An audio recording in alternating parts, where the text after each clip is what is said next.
ഉദുമയിൽ പോലീസുകാരൻ ചമഞ്ഞ് ജ്വല്ലറിയിൽ നിന്നും സ്വർണ്ണാഭരണങ്ങൾ വാങ്ങി പണം നൽകാതെ മുങ്ങി. തട്ടിയെടുത്തത് 2.60 ലക്ഷം രൂപയുടെ സ്വർണ്ണാഭരണങ്ങൾ. നിരവധി പേരെ കബളിപ്പിച്ച തട്ടിപ്പ് വീരനെ തേടി ബേക്കൽ പോലീസ് അന്വേഷണം ആരംഭിച്ചു. പോലീസുകാരൻ ചമഞ്ഞ് ജ്വല്ലറിയിൽ നിന്ന് സ്വർണ്ണാഭരണം വാങ്ങി പണം നൽകാതെ മുങ്ങിയ തട്ടിപ്പ് വീരനെ തേടി ബേക്കൽ പോലീസ് അന്വേഷണം തുടങ്ങി. 2,60,000 രൂപയുടെ തട്ടിപ്പാണ് ഉദുമയിലെ ജ്വല്ലറിയിൽ നടത്തിയത്. മുൻപും കാസർഗോഡ് ജില്ലയിലെ പലയിടത്തുമായി നിരവധി പേരെ കബളിപ്പിച്ച മനു എന്ന തട്ടിപ്പ് വീരനാണ് ഇയാളെന്നാണ് പോലീസിന്റെ നിഗമനം. ഇയാളെ കണ്ടെത്താനുള്ള ഊർജിത ശ്രമത്തിലാണ് ബേക്കൽ പോലീസ്.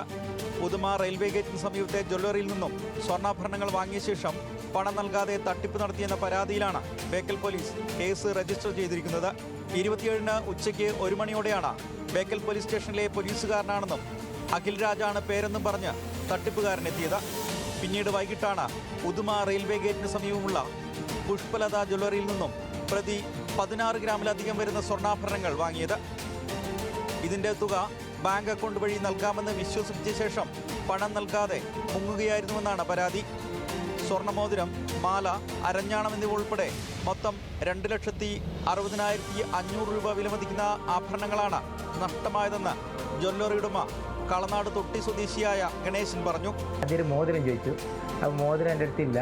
അപ്പോൾ ഒരു കൈച്ചേന് വന്നു. ഞാനൊരു 6 ഗ്രാമിൻ്റെ കൈച്ചേനും പിന്നെ 2 ഗ്രാമിൻ്റെ മോതിരം എടുത്തു. അതിനെല്ലാം 1,29,500 രൂപ എൻ്റെ അക്കൗണ്ടിലേക്ക് അതിൽ ഗൂഗിൾ പേ ചെയ്തു. ഗൂഗിൾ പേ ആകുന്നില്ല, അതുകൊണ്ട് നെഫ്റ്റാക്കി. അവരെ പിന്നെ ഓഫീസിൽ വിളിച്ചിട്ട് അവരോട് പറഞ്ഞ് ഇവിടെ ഞാനുണ്ട്, എൻ്റെ സാലറി അക്കൗണ്ടിൽ നിന്ന് ഒരു 1,29,500 പുഷ്പലത ജ്വല്ലറി എന്ന് പറഞ്ഞ ഗണേശ എന്ന് പറഞ്ഞ ഒരു പേരിലേക്ക് 1,29,000 നിങ്ങൾ അയച്ചു തരണം. എന്നിട്ട് കുറച്ച് കഴിയുമ്പോൾ അക്കൗണ്ടിലേക്ക് വന്നിട്ടായിട്ടാകുമ്പോൾ സാധനം എടുത്തിട്ട് അവർ പോയി. കൊല്ലം സ്വദേശിയാണെന്നും 7 മാസമായി ബേക്കൽ സ്റ്റേഷനിൽ ജോലി ചെയ്തു വരികയാണെന്നും ഉദുമ മുതിയക്കലാണ് താമസമെന്നും ആണ് ഉടമയോട് പറഞ്ഞത്. ജ്വല്ലറി ഉടമയായ ഗണേശിന്റെ വീടിനടുത്തുള്ള പോലീസുകാരുടെ പേരടക്കം പറഞ്ഞതോടെയാണ് വിശ്വാസം വന്നത്. നെറ്റ് ബാങ്ക് വഴി 2 തവണ 2 രൂപയിൽ താഴെ പണം അയച്ച് ബാങ്കിന്റെ മെസ്സേജ് കിട്ടുന്നുണ്ടോ എന്ന് തിരക്കുകയും ചെയ്തു. മെസ്സേജ് വരുന്നുണ്ടെന്ന് പറഞ്ഞ ശേഷമാണ് വാങ്ങിയ സ്വർണത്തിന്റെ മുഴുവൻ തുകയും അയച്ചിട്ടുണ്ടെന്ന് പറഞ്ഞത്. സെർവർ തിരക്ക് കാരണം 2 മണിക്കൂർ വരെ പണം ക്രെഡിറ്റ് ആക്കാൻ സമയമെടുക്കാറുണ്ടെന്ന് ബാങ്ക് അധികൃതർ അറിയിച്ചു. സമയം ഒരുപാട് കഴിഞ്ഞിട്ടും പണം ക്രെഡിറ്റ് ആകാതിരുന്നതോടെയാണ് കബളിപ്പിക്കപ്പെട്ടതായി വ്യക്തമായതെന്നും സ്വർണ്ണ വ്യാപാരി ഗണേശൻ പറഞ്ഞു.